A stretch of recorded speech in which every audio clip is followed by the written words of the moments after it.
Welcome to Weekend Ag Matters from the Iowa Agribusiness Radio Network. Join us for an in-depth look at Iowa agriculture. Here's your host, Mark Magnuson.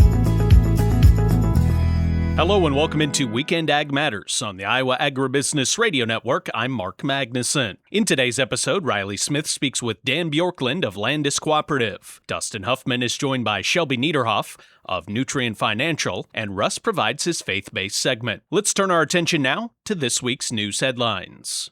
Farmers have been vocal in their opposition to farm assistance payments from the federal government, preferring to sell their goods in the marketplace. That is the opinion of United States Senator Chuck Grassley, Republican from Iowa, who was asked on Tuesday about the House including farm aid in a reconciliation package. The justification for it expressed by the president is the Iran war has drawn up price of diesel and other products that farmers have to pay. So it's an offset to things that are beyond the control of the farmer, and I obviously would support that. Grassley has stated several times, including on Tuesday, that year-round E15 legislation would be a much better way to improve farmer profitability and avoid assistance payments. I have repeated to you what farmers repeat to me. They want to get their money out of the marketplace. That is all the time we have for headlines this week. Let's turn things over now to Russ Parker and his faith-based Food for Thought segment here on Weekend Ag Matters on the Iowa Agribusiness Radio Network, where Iowa Ag matters.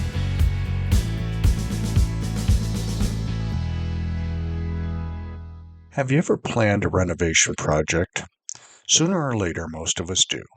I've learned that renovation rarely happens quickly or easily. It requires planning and patience and usually costs more than we expected. Webster's Dictionary defines renovation as the process of repairing, upgrading, or restoring an existing structure to improve its condition, functionality, or appearance. Recently, we've had some damaging hailstorms here in Monroe County, so some unplanned renovations are heading our way, and to be honest, I'm not looking forward to have the contractors come in and replace shingles and gutters and siding and soffit and fascia. It's just one of those projects that really wasn't on my calendar, but suddenly has become unavoidable. On the other hand, another renovation project has me genuinely excited. Our little theater in Albia, Iowa, the King Opera House, is receiving a remarkable facelift. The auditorium's getting new carpets, new seats, fresh wall coverings, we've put in a new ceiling, and our floors will be refinished. It's taken months of planning and countless volunteer hours and generous financial support from people who believe preserving this historic community treasure is worthwhile. And I was sitting in church the other day, it occurred to me that perhaps my own spiritual life could use some renovation. And as I explained what I was thinking, my wife simply said, Mary or Martha. You remember the story from Luke chapter 10. Martha's very busy making sure everything was done just right, while Mary is simply sitting at Jesus' feet and listening. Martha wasn't doing anything wrong. In fact, she was doing good things, but Jesus gently reminded her that Mary had chosen what was the best thing in that moment. And I suspect many of us can relate to that. Life has a way of filling our calendars with worthwhile responsibilities. There are homes to maintain, projects to complete, people to help, and problems to solve. Before long, we're busy doing things for God without spending enough time with God. Maybe that's the renovation our hearts need the most. Not new shingles or fresh paint, not new carpet and comfortable seats, but a renewed spirit, a quieter heart, a willingness to pause and to listen and to pray and to allow God to shape us from the inside out. The Apostle Paul wrote in Romans 12, "Be transformed by the renewing of your mind." That's the renovation God desires, not merely changing our surroundings, but changing us. So perhaps it would be a good day to inspect the condition of our own hearts. We may discover that the greatest renovation project isn't the one happening to our homes or our community theater. It's the one that God wants to accomplish within us. Food for thought, I hope. This is Russ Parker. Have a blessed day. Thank you, Russ. Up next, we will have Riley Smith's conversation with Dan Bjorklund of Landus Cooperative. That's next here on Weekend Ag Matters on the Iowa Agribusiness Radio Network. Looks like another perfect day to get out there and enjoy the summer. You hear that? Live music, laughing kids, the roar of the rides, and someone yelling, "Corn dogs!" That's Fair Spirit at the Iowa State Fair, August 13th through 23rd in Des Moines. 11 days of blue ribbon traditions, big summer nights, incredible food, and the kind of memories you talk about all year long. This is your Iowa State Fair. Plan your visit now at iowastatefair.org. August 13th through the 23rd.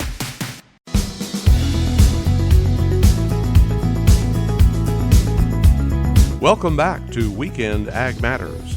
Here's Riley Smith.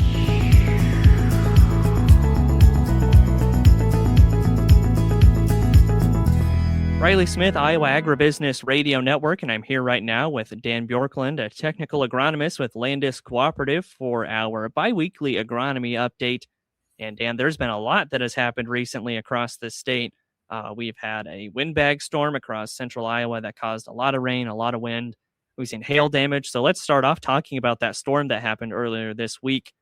Plenty of rain, plenty of damage. What have you seen across the state? Well, even in Huxley, they were reporting 7 inches of rain. So that's not far off from that storm a few weeks ago that hit 10 inches, between, Ankeny and South and in various areas. Up where I live, around Webster City, there was hail up to about, they're talking baseball size. I mean, crazy. When you drive on 20 heading that direction, you could see the damage. So, and then eastern Iowa has just plain been wet really the entire growing season, including the rain that just went through.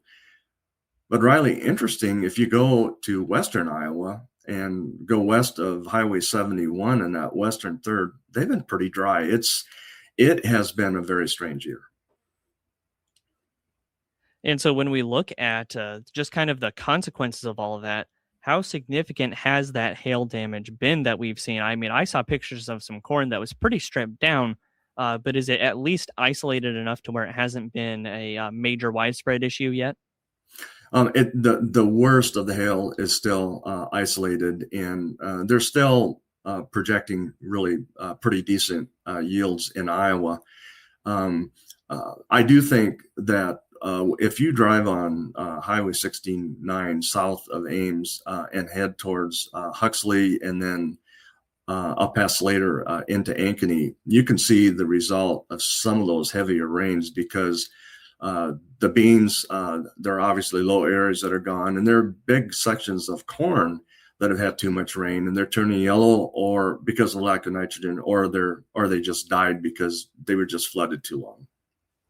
And I think that's interesting because then we'll talk about eastern Iowa later, but then we look at western Iowa. A lot of it's still bone dry. I mean, we got the rain that we needed for parts of the state, but some of them are still needing to see some of that moisture, right?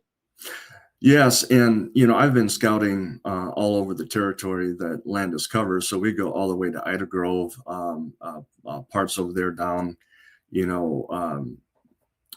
in areas by Earlham and west of there in south to Atlantic, and those areas have just missed some of the rain. It's interesting that I think we had enough rain earlier in the spring that corn and soybeans still are holding in there pretty good, even with the heat last week. Of course, this week helped, or at least, this few days helped with temperatures dropping back. But that area would be an area that I'm most concerned about. For getting some rain here the next 4 weeks will be really important.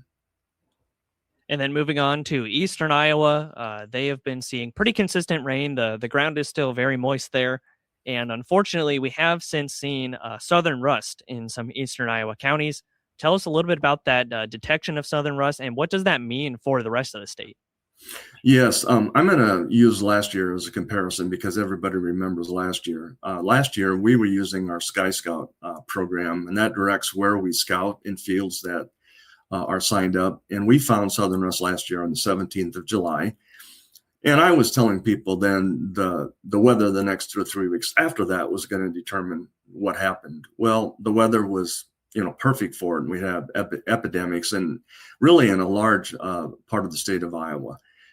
This year it's been confirmed by the Crop Protection Network on the 21st. We have some fields over in eastern Iowa that we were looking at even 2 weeks ago that we're pretty sure it was the beginning of southern rust. You just could compare what those pustules look like. And so since it has been so wet and since it's been warm, because southern rust coming from the south, likes it warm and wet.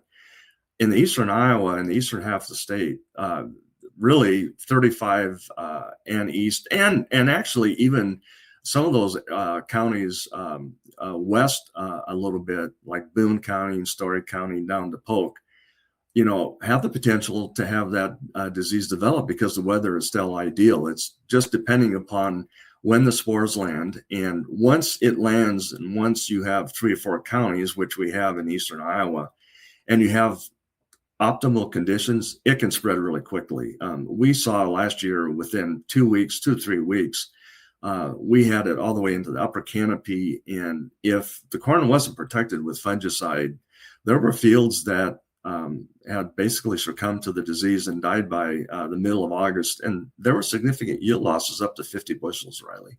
So with the lessons that we learned from last year with Southern Rust, what can we do at this point now that we've seen it there to hopefully mitigate any damage that could be caused by it?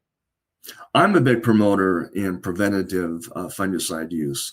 And I know we have a lot of different opinions on this. Wait till you see a certain threshold number of plants with a certain amount of infection. I believe the best situation with Southern Rust is to never see it. So I want to go out with fungicide right now, and especially in those areas that have had plenty of rainfall in the eastern half of the state, and those counties I mentioned, Boone, Story, and Polk, and others that have had rainfall, and put preventative fungicide on right now. Stop it in the tracks so that you don't have it blow up like it did last year. And then as far as other disease pressure is concerned, I was kind of curious about tar spot. We just got all that rain. It's been pretty cool overnight. Are the conditions favorable for that to take over pretty quick? Tar spot really does like a cool for an extended period of time. And this weather goes from the 70s and 50s and 60s at night, 70s in the daytime. And then the next week it's 95s in the daytime and 70s overnight. And that really isn't favorable for tar spot, but it's in multiple counties. It's everywhere. So my concern is that last year we talked a lot about Southern Rust, but there were tar spot sightings along with Southern Rust, especially in the areas that had rainfall in the east. And so you want to do a preventative application to take out any potential tar spot, especially when it doubles up with Southern Rust. And that would be a strong recommendation that I would have. All right, Dan, lots of great information today. Is there anything else that you've noticed across the state that we should highlight today? There is a disease called bacterial leaf streak that, being a bacteria, it's not controlled by fungicide. And it seems to be pretty specifically tied into susceptible hybrids. It's been around for a while, but this year in my scouting, I've seen quite a bit of it, especially in the last 10 days.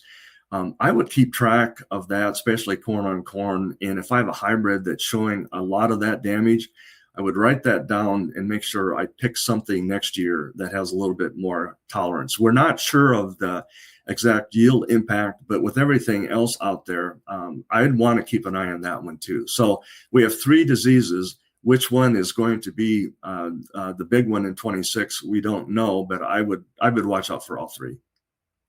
All right, Dan, thanks again for your time. As always, for anybody who wants to get in touch with Landus for more agronomic data, how can they do that? You can call your local representative or a number that would get through and eventually get through to me would be 515-817-2100. And that again was Dan Bjorklund, a technical agronomist with Landus Cooperative, for a featured conversation. And that wraps up this segment of Weekend Ag Matters. Coming up next, Dustin will wrap up the show as he visits with Shelbi Nederhoff of Nutrien Financial. You're listening to the Iowa Agribusiness Radio Network.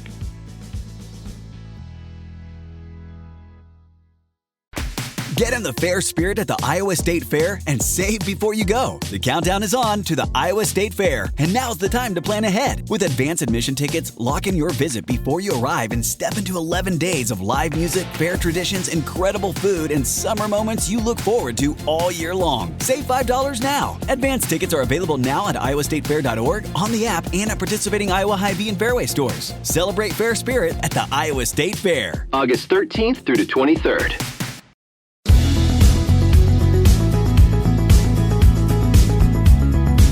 Welcome back to Weekend Ag Matters. Here's your host, Dustin Hoffmann. We're here on the Iowa Agribusiness Radio Network, and we're talking today with Shelbi Nederhoff of Nutrien Financial. Shelbi, thanks so much for taking the time to visit with us here today. Thank you so much for having me, Dustin. So we're talking today about the ag economy, and it's no secret times are tough. We talked last year, and things were tough enough already the way it was, and it's been kind of gradually becoming more pressure on these farmers. And I guess, first of all, from Nutrien Financial standpoint, we talked, I know, last year about different programs that were available. We talked with up in Canada about some of the programs you guys were unrolling as well. And, you know, talk a little bit about what you guys are seeing here this year as things have just kind of progressed from where they were at a year ago. Absolutely. So we're pretty much in the same situation we were last year. Depressed commodity prices and continued elevated input prices. So yet again, our customers and our farmers are in a cash flow pinch, and really having to pay attention to what if this crop is costing them to raise. So a lot of discussions right now are being had around fungicide.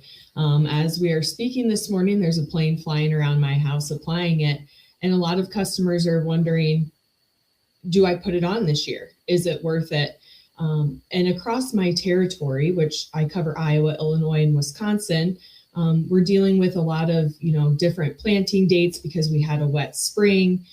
So already yield may be impacted by some of those things. So a lot of conversations are being had around, will the fungicide preserve yield? What's it going to cost me? And really understanding that bottom line break-even point.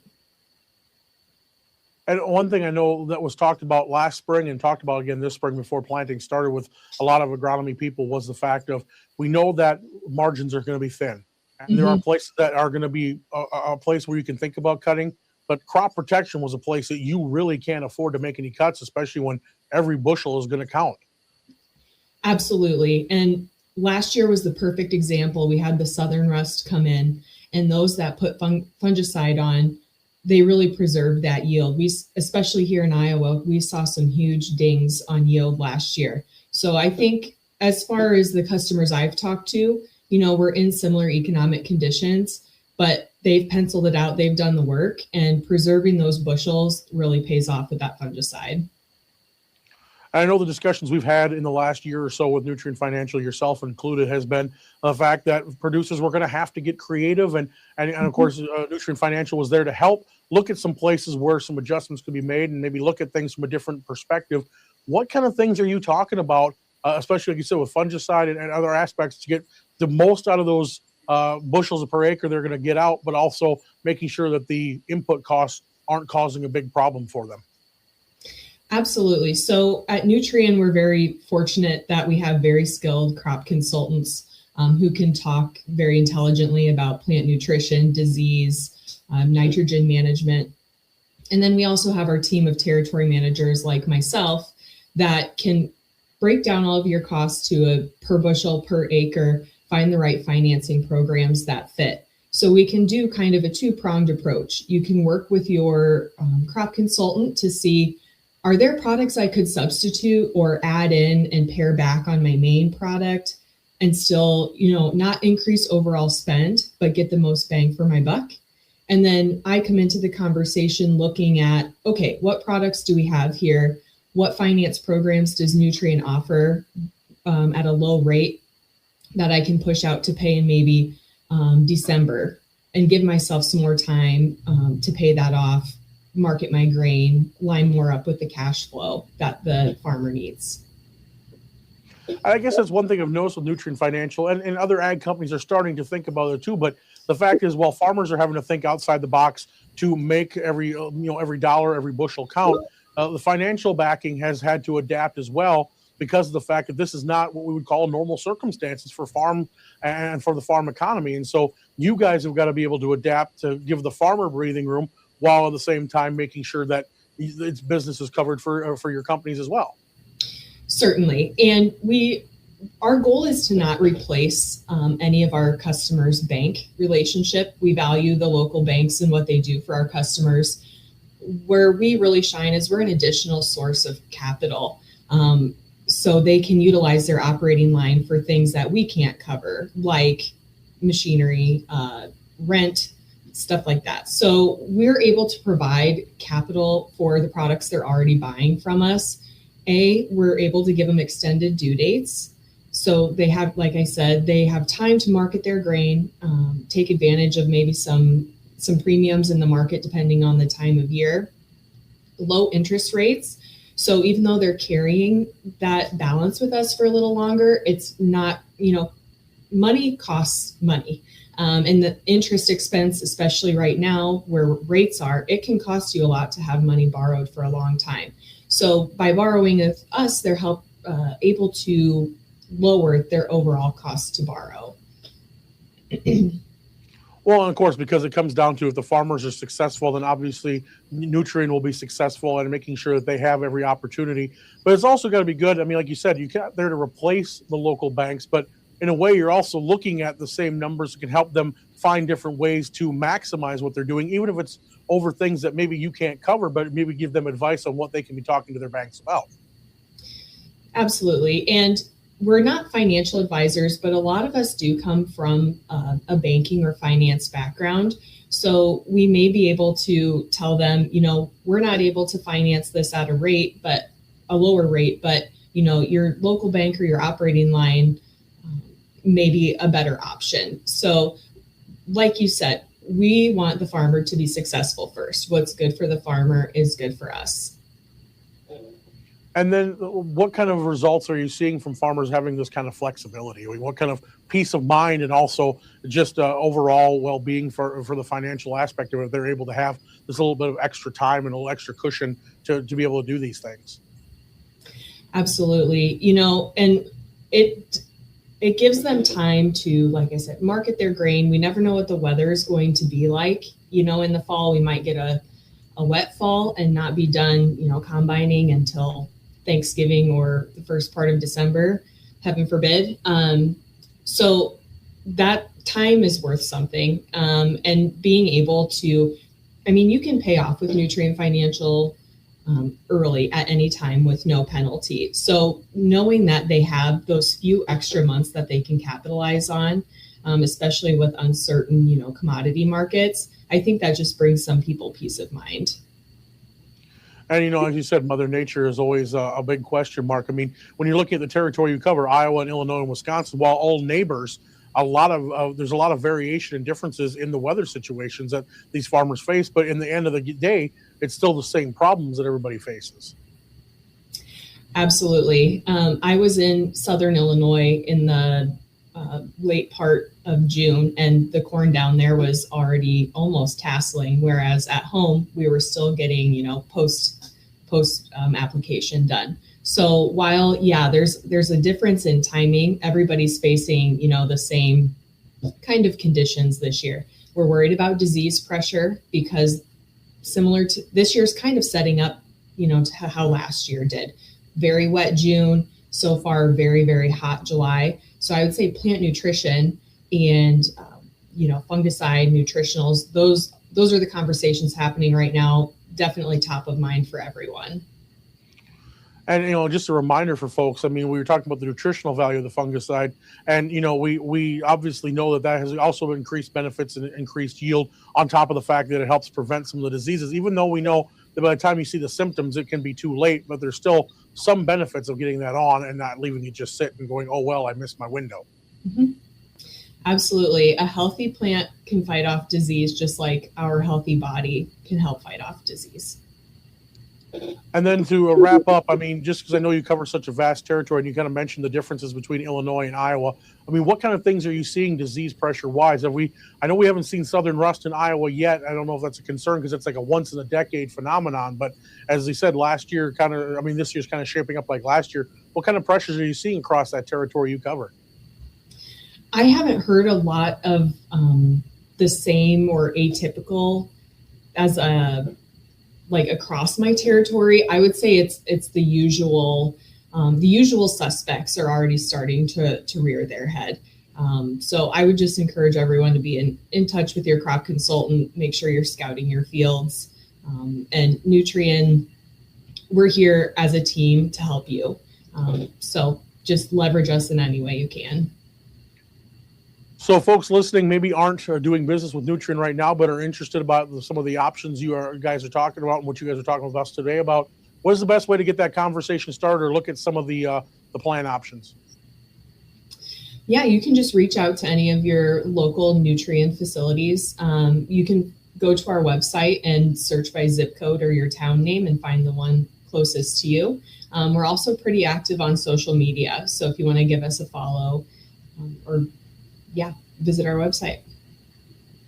All right. Well, Shelbi, we thank you so much for taking the time to visit with us here today. And of course, looking forward to hearing more from Nutrien Financial, and hopefully these options are going to be paying off for these farmers here when we get around to this fall. Thanks so much for your time as always. Thank you so much. That again was Shelbi Nederhoff of Nutrien Financial, and that's going to bring us to the end of this week's show. You can find all our content online at iowaagnet.com. Thanks to Mark, thanks to Russ, thanks to Riley, and of course, thanks to you for listening. We'll see you back here next weekend on Weekend Ag Matters.